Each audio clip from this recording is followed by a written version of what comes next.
Chicho though. What's going on here? Southside Slappy. We gotta land on a tree and farm it up. Is that a good thing or a bad thing for the start of your game? I'll have the match to see what's up, but round 3 for a fight that's been so close, back to back. This time, I guess for the first time, we're seeing Tamanisi and Malabuka actually on the power side of this one. Letting 2s fly by. Actually, Malabuka, one good shot. Easy finish on the backside, 2 dropping down for the mats. Now, 2v1. Malabuka and Thomas finally finding some control in this off-spawn battle. And that's exactly what they needed. The other players just ran off though, so they're gonna have to try and find him. I don't know if they will, though. They might just have to give it up completely. That's one way, maybe. That's a strat. You sacrifice one teammate, that way you can both make it off spawn. It's a guaranteed disengage. Huh? Assuming they don't camp the card. You know, if I'm them, I'm just camping the card like, until he comes back. Like, he's not getting the replay under any circumstances at all. If I'm them, though. if you're them. But you're not them. Yeah, but if Lucian Steno, this has to be tough. I think this is expectation hindering a few of the next games coming through. He has such a strong game 1. You're feeling confident. You go for a few fights in game 2 overall. You start to get a little bit lackluster in performance. It's not the same passiveness, the objective-based movement on the map. And now they're kind of at a road stop on what to do next. Luce and Steno have to win these fights. Huge shot from Luce. I'm acting like they're not prepared, but this man knows exactly what to do. Fire Bro, Artist, I mean, the tough part about this POI, you just don't have that many weapons and utility to come by for the final fight that starts. You're just relying more so on your position and who hits that first shot. For this one, it's Luce. It's so dark inside too, so easy to hide in corners and go for a few surprise shots. Minis found for the duo.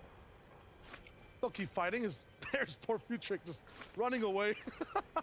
Try to hide. Fair play to him for getting out, right? It's very rare you see a team get out. When Tooth and Futrick make it off spawn from that racetrack, it's very different for the rest of the lobby compared to Thomas and Steve Malabuka. What a shot from Luce once again. I'm not worried about this duo wrapping up this fight. Easy trade. Nice wrap up too. With Thomas and Malabuka now on the field, things are gonna look so different. Hold on. The rest of the server, Futrick with a comeback. I'm saying he might not have any effect. Oh, man. What a steal. Look at this guy. Just waltzes in after admittedly losing the fight off spawn at the racetrack and is just giving other people problems off spawn now. These guys are off spawn menaces. Turning a 0-point game into at least 4 there.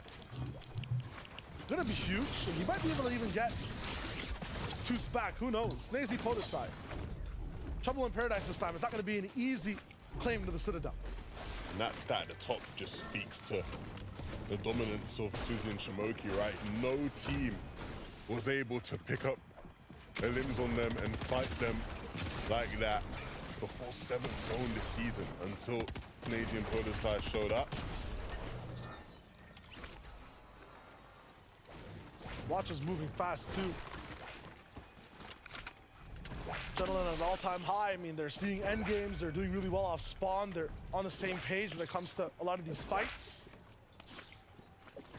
154-point mark. It's gonna be a good day for this duo.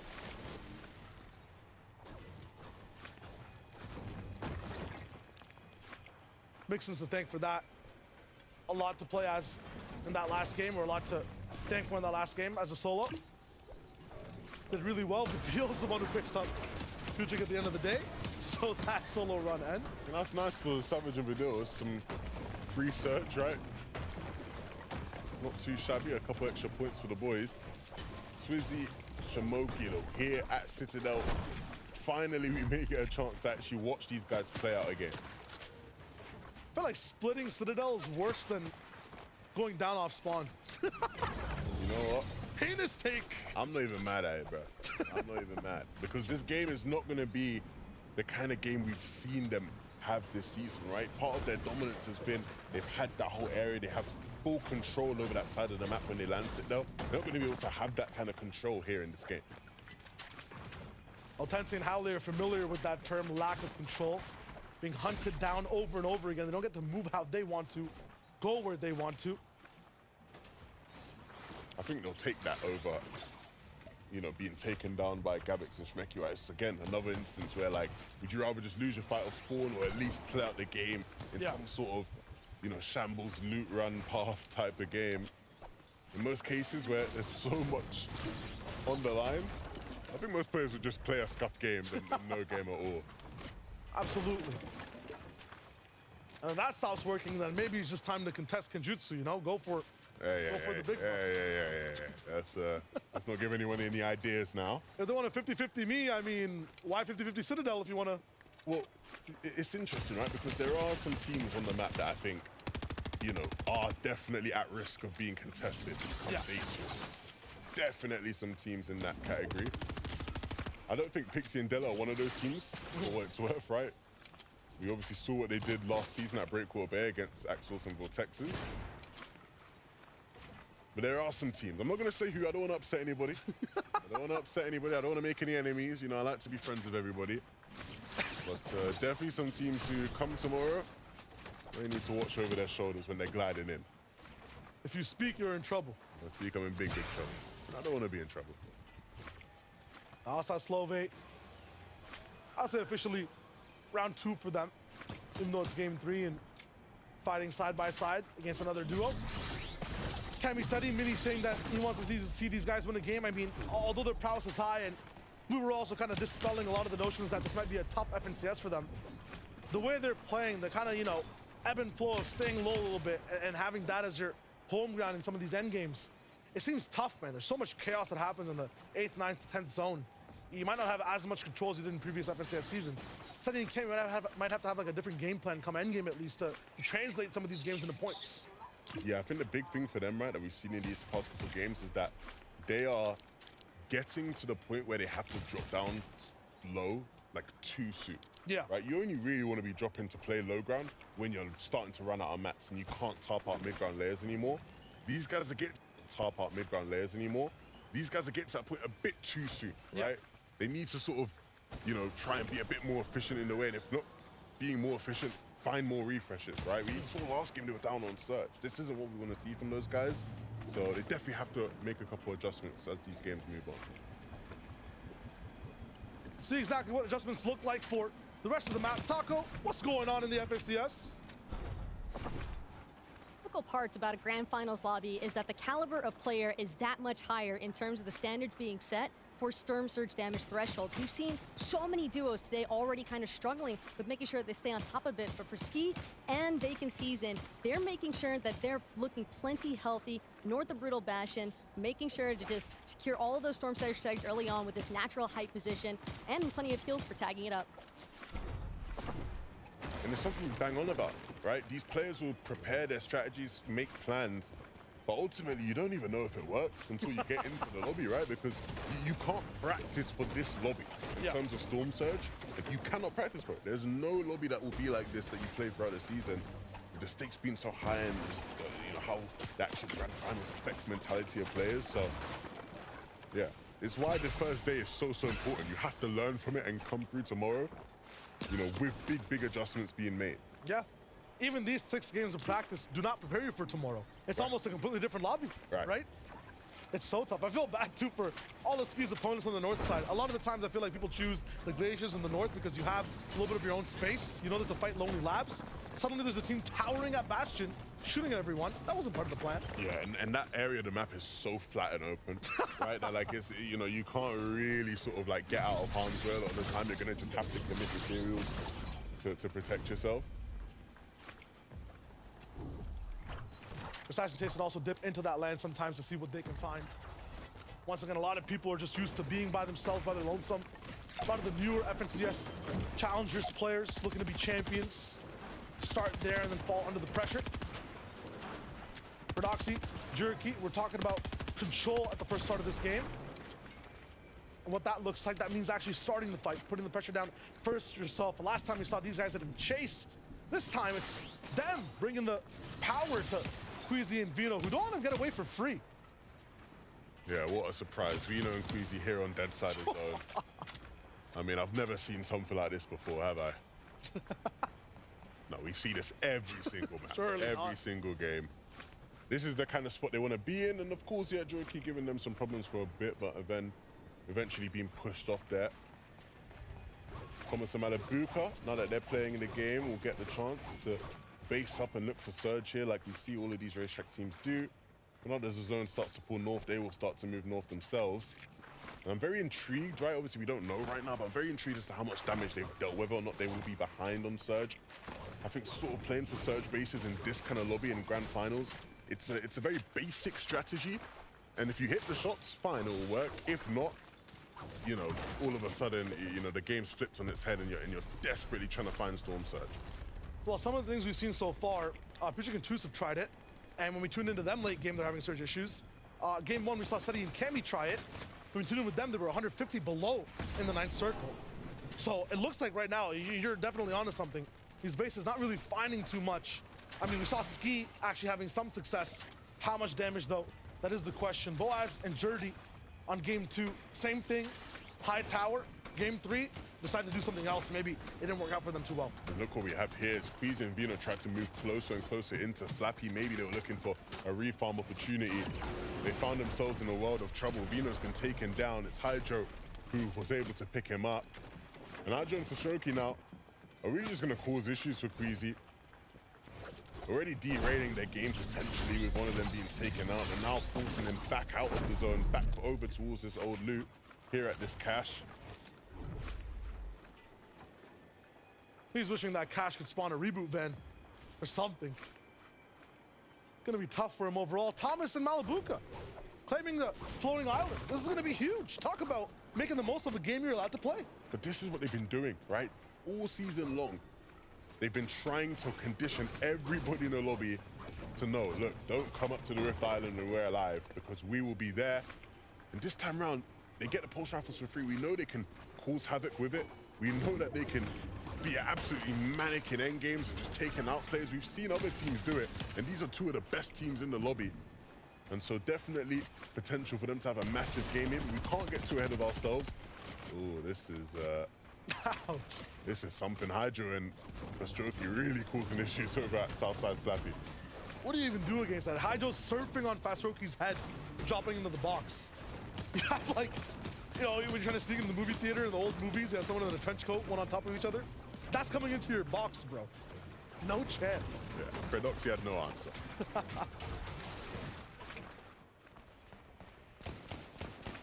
Chulex and Chicky that wants to actually have control of Slappy right now up top. Mixon and Blotcha control of the whole lobby as they're 10 points ahead in first place, at least to start this game. So we're seeing what they can do. 6-point lead, 5-point lead. I can't do math today at all. What's going on? Save it for day 2. That's where it's important. A little bit of trouble in rotation paradise, and this is tough because not only are they stopped here, getting in, one team right in front of them, they're gonna have to fight if they white line it. And on the right and left, basically on all sides, there's a 3-pronged trident looking at the leaders of the lobby right now. You can see on the minimap on your left, red arrows all the way on the left, a blue, and then pink up top, almost a flag looking at Blotcha and Mixon. And there's a duel in their box, it looks like almost. This is tragedy. Such a tough spot. And it goes back to what I was saying earlier. That area of the map is so flat. There's no ridges they can just sort of hide behind and use to get into zone. Unless they go all the way south and drop down out of this glacier area, it's just not gonna happen. This might be a difference they weren't expecting in this game. Shimoki, Swizzy alive, following them on this rotation, causing this traffic jam. We know they love the shadow duels and strike when things are looking the absolute most bleak. Thing is though, no one in this entire box has any kinetic blades. Obviously ODM gear's not in the business. So what happens when this is up? How do you get out? Well, one way is to go straight to the lobby. That's the one Mix is going to be forced to take. That's first place eliminated for this game. Now Zone will have to move, so some of the teams that are holding will also have to get out of dodge. Malabuka, Thomas HD, pulse rifles in tow for this duo. I mean... Like, in theory, yeah. Malabuka and Thomas making it to endgame with max mats, pulse rifles, golden shotguns, kinetic blades, and just infinite heals. Like, way above on Surge. Why shouldn't they just win the game? Like, why? Like, why? Does Why that game shouldn't they? end? You know what I mean? But like, what? Like, in theory, if you're looking at it right from that point of view, like, why shouldn't they win the game? It'd have to come down to them making a mistake, them having some sort of poor play. Okay, so say that they do, and say this pattern repeats. Say they have 2 bad games into 1 godlike game where they get everything. Is 4 games enough for a top 5?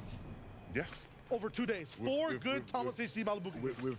Okay, maybe not. Oh, I thought you were talking about 4 on each day. No, I mean like 2 in each day, so 4 in total. Look, with how elimination heavy the format is, it just depends on how good of a game we're talking here. Are they about to, like, you know, drop 20 bombs or something? Like, what's actually happening here? I mean, what's actually happening is more opponents in the fray. Vino is back. Rebooted. Will it cost Queasy his life is the question, because he had to stretch for this one. Well, We know there's a cache, and they have a lot of heals. They're heading back to the hills, right? And that's the silver lining for them. If you're in the zone, in the case of Dre and Pachara right now, I mean, you're not going to be in there for longer. Once again, most unfortunate, it seems like, type of elimination onto Perchawa. I'm rating him the unluckiest man on EU. Thomas HD Malibu with pulse rifles on your box. hey man, you gotta make your own luck in lobbies like this. You gotta make your own luck. He's if we keep finding Pachara in situations where we're saying he's unlucky, I don't think it's unlucky. I'll still give him the benefit of the doubt, because this is just unfortunate. Flixie, though. I mean, okay, making your own luck. Reason down. One of the causes of why they had a little bit of a rough last game. But they're now in the business. Yeah, but rotation will have to be made here, right? In terms of how they move. Leg blades in hand, and they're probably gonna have to start going towards that left side. You see Vino and Queasy opting to do what the rest of the lobby isn't doing. Everybody's going towards the left to try almost white line their way into zone. These guys pushing and moving towards that right side. That's crazy. If they actually are able to get it off, they technically shouldn't be, because not only do they have to stop and heal, they have a different vehicle this game. Usually an epic variant of Kinetic Blade. That's how they're able to take height. That's how they basically won game 1. They're stuck on rare now. They're stuck on just 2 charges instead of 3. Very different game for the duo. Yeah, and that one charge makes the difference.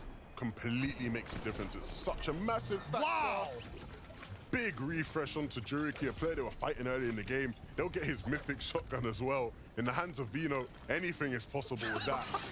But you see it, right? They went against the grain of the lobby, and it paid off for them. They pick up a nice little elimination. Let's see how exactly they did it, falling right into his face and cleaning things up. You saw his mats there too. 100 wood, that's all Vino really had left. Everything from Jerky now back into the inventory. So that's gonna be huge, and just luckily enough, zone's gonna pop a little bit more towards that south side.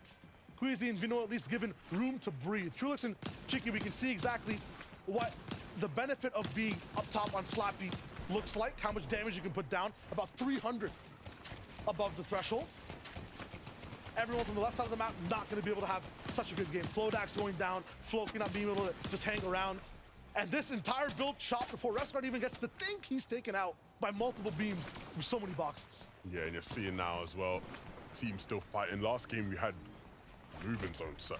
So nobody's sitting still. Everybody's going to be very aware and looking to try to get their damage up when opportunity strikes for Strokey and Hydro. Need to be careful that they don't find themselves on the receiving end of a team desperate to take a fight. Just beneath him is Malibuka and Thomas, so again, you don't want to get dropped down, don't want to get chopped out. Do they know? I don't think they do, but fortunately I don't think Thomas and Malibuka know that those guys are right above them. I like this from Thomas and Malibuka, just staying low-key, keeping the surprise of the pulse rifles an absolute mystery. What they're probably going to want to do is just let this zone lock in and then maybe look for a different chance at a higher box. Don't want anyone interrupting that whatsoever. Vinak and Karmi are the ones that kind of take the lead after Blatcha and Mixon go down in this game. Voxy and Kaizen also looking to cause a little bit of havoc. Some fire on the snow. Let the low ground melt, and then every single box perish basically in front of them. 226 above, they're still looking for a little bit more damage. Jay and Cause are not going to be able to see this one. It's Shimoki actually that gets the elimination, so we were wondering, how are these guys going to get out of the storm? They both have kinetic blades now, and they're looking mighty fine. Della going down. Queasy picks that up. Another big refresh, and that's Queasy onto Della. That looks like height might be free for them again.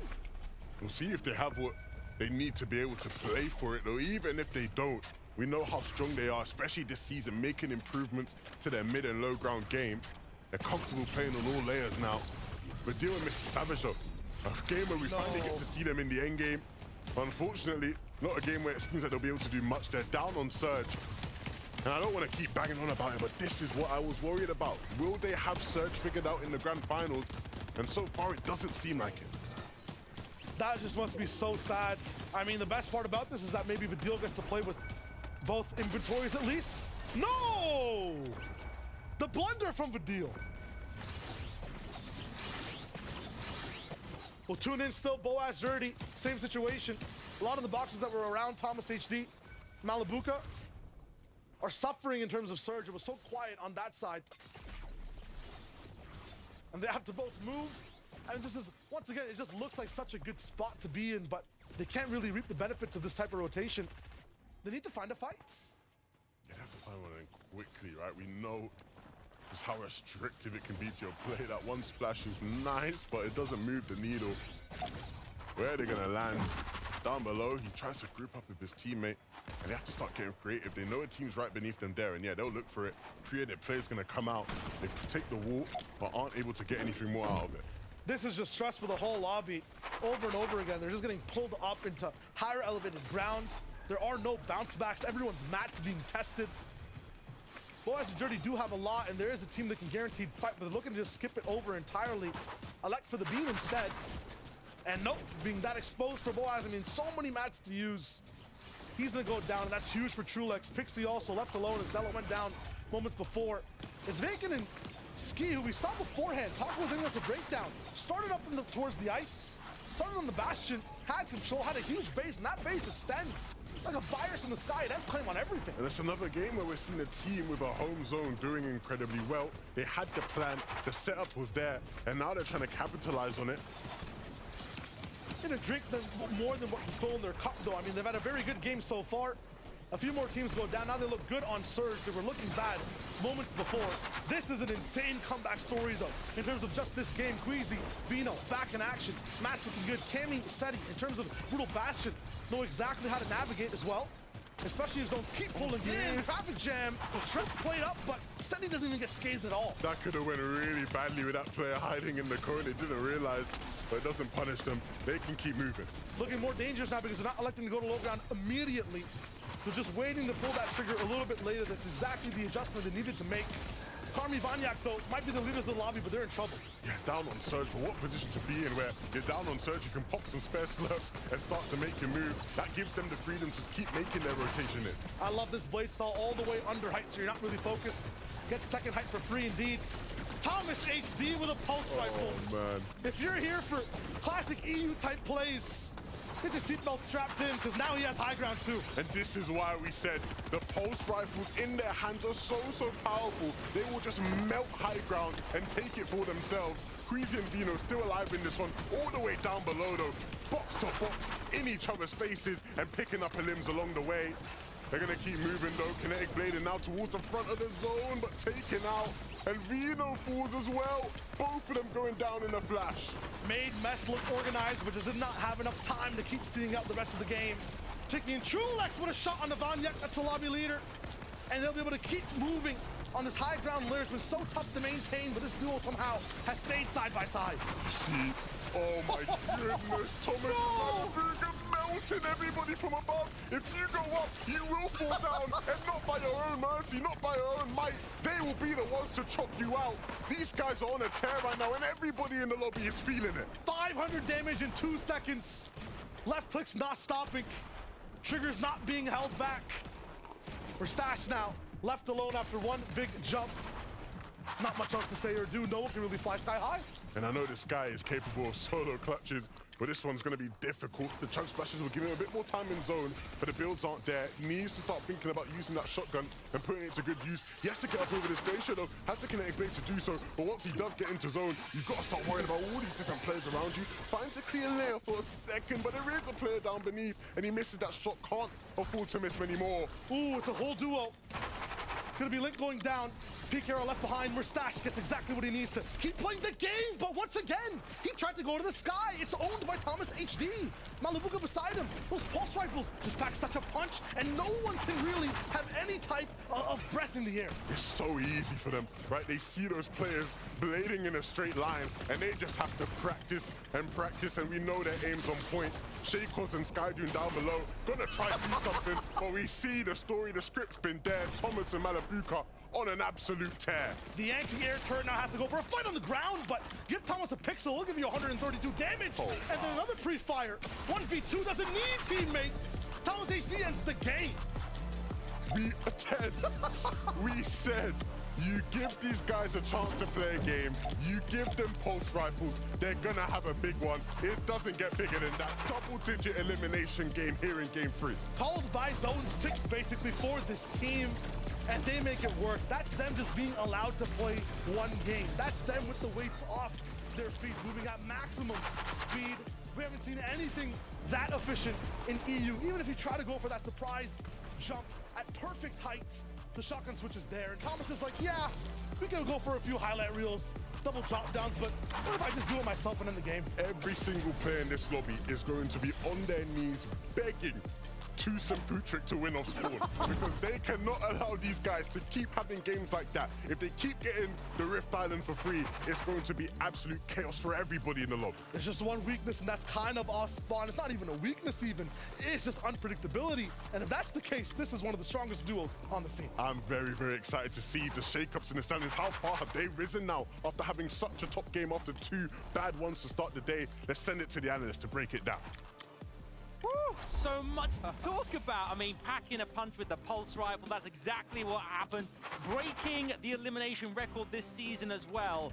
I mean, Thomas and Malibuka delivering the goods for us there. 13 eliminations. What an incredible victory royale, Mini. So great to witness that. That's the power of the pulse rifle. That's the power of taking big risks. And that's exactly what this duo are all about. If you watch any of their games so far this season, when they have been contested, they have had some issues off spawn. But when they make it off spawn, when they have those pulse rifles in hand, when your name is Thomas HD, can't miss. Look, that's the power of Thomas HD. He's just bop, bop, bop, bop, elim after elim after elim, almost double-digit elims just for Thomas HD. You can see here, he does not miss a single shot with the pulse rifle in Thomas and Malibuka's hands. I mean, the whole lobby, Levin and Shia were saying it, like they're in danger. Yeah, they are. Thomas has eaten a good breakfast this morning. I think he's really feeling good, and so is Malibuka as well, leading the way up on high ground right there. No duo had a chance. No one even had a chance. Right here, I mean, look at that. It's just shut down completely. Absolutely incredible. And the way that Thomas closed this out was absolutely splendid. Yeah, we can see, I mean, Thomas has had his eggs and seconds and thirds this morning. Lots of breakfast going down here. Amazing scenes there, and we can see they are such a dominant force here, dominating the skies. Let's have a look and see exactly how this affects the leaderboard here as well.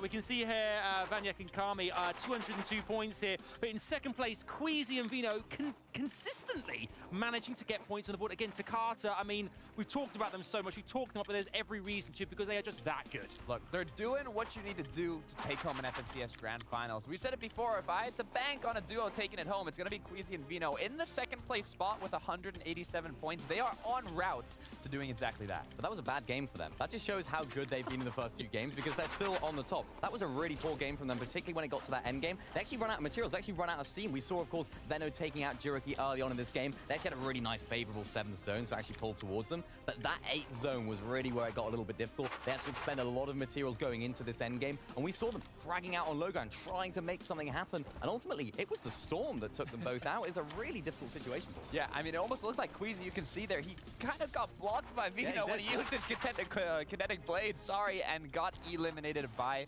the Storm. So, you know, it happens, a little unfortunate, but they're still in second place, so they can't really be mad at the moment. Yeah, well, let's take a look at the first place team right now as well, with 202 points, courtesy of 18 eliminations, 130 placement points. Vanyek and Kami, I mean, this duo, you know, after 3 games, in a great position right now. They're kind of atop the leaderboard. A great game 3 for them, Takata.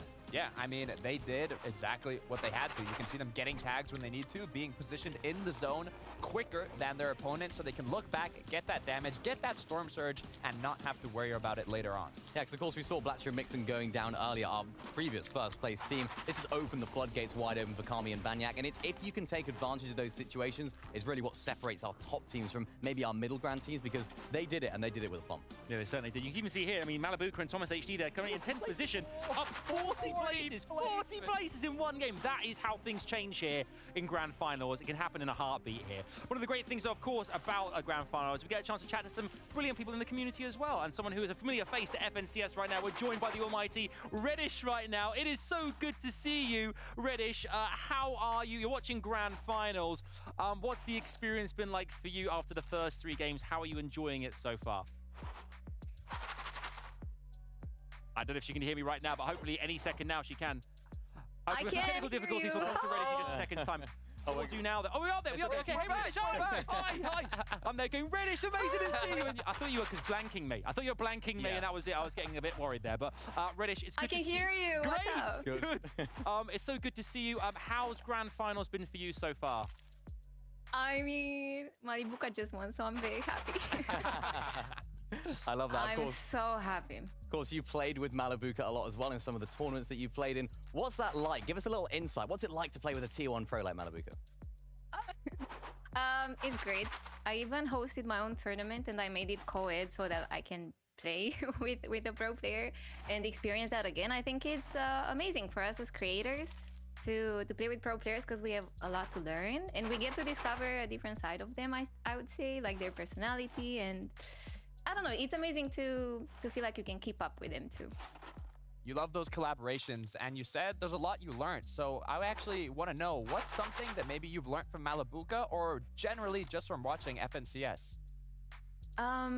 One very important thing I learned from Malibuka is that you can actually jinx your team. Like, that's very real. Like, we were super hyped. Malibuka just 1v2 someone off spawn who surprise contested us, and I was so hyped and super cheerful. We also got a cash right next to us, and then things went downhill. Like, we got Acorn 1v2ing us just because we kept going on and on about that, and we were super hyped, and he explained that jinxing is real, and you have to be happy like 1-2 seconds in the moment, but then focus up. So that's one thing I'll always remember. You heard it right there, folks. The jinx is indeed real. We're so hyped to have you here. Where can we find you online on social media? My name is Reddish, so Reddish everywhere. Reddish is right there. Thank you so much for joining us. Enjoy the rest of finals. Bye. Thank you, and GX are on top. I hope they're gonna win. I mean, great to talk to everybody in the community. I love that. Reddish, what a legend. He's a great, legend. yeah, really great to see. Interesting as well. I mean, great question as well. Finding out how how the pros do the call outs, because everything happens in such a quick time, such a small moment there. You have to make those calls and make them clear and concise. Interesting to hear that from her, then, Mini. Yeah, definitely. Even the jinx thing. I mean, I hope that Thomas and Malabuka wouldn't jinx themselves. Knowing Thomas, he won't be happy with 10th. They want to go for the win. Yeah, absolutely. All right, there you heard it right. I mean, there we go. We're rapidly going through the Grand Finals here right now. We're hearing news that the Battle Bus is ready to rock and roll. What will happen in the next game? It's time to find out. It's back over to Shayo and 11-2K as we head into game number 4. The 4th game of the day is upon us. We've already seen so much take place all across these 3 games so far, and here in this 4th one, I can't wait to see which team steps up next. Yeah, the best part about EU today is that there is no pattern really on who just ends up winning these games back to back to back. It's more so a fresh face to see every time, more power from some of the best teams in the EU. I think the best thing, though, is that each fresh face is one that we're familiar with, right?